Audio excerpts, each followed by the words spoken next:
Hello and welcome to TekBoost TV. Today, I'm going to show you how to install video cards into a Dell 7820 workstation. Before beginning, we recommend checking with the manufacturer and making sure the latest firmware is installed. For this installation, you will not need any tools.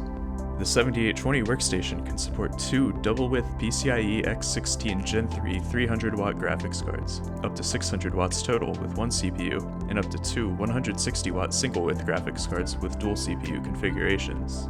The video cards listed on the screen have been tested and are confirmed to work in the Precision 7820 workstation.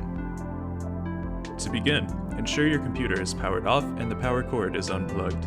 Next, press and hold the power button until the light is completely shut off to ensure there is no residual power remaining on the motherboard. To open the system, lift the latch found on the side and remove the panel to reveal the interior. To install a video card, identify and release the tabs holding down the slot covers for the PCIe slots. Remove the slot cover.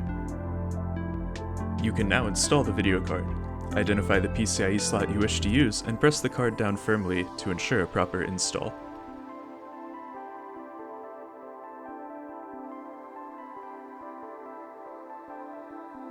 Larger video cards may require power. The 7820 workstation has two 8-pin power cables that can be easily converted to 6-pin.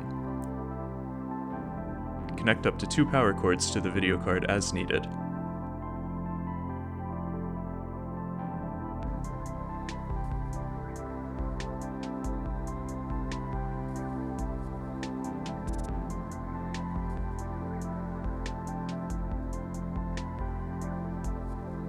Lastly, reattach the side panel. Please check out our how-to videos covering processor, RAM, hard drive, and video card installations, as well as general product overviews for this and other systems. If you have found this helpful, please hit the like and subscribe buttons below. We welcome suggestions on how to make these more useful, so please don't be shy requesting more content.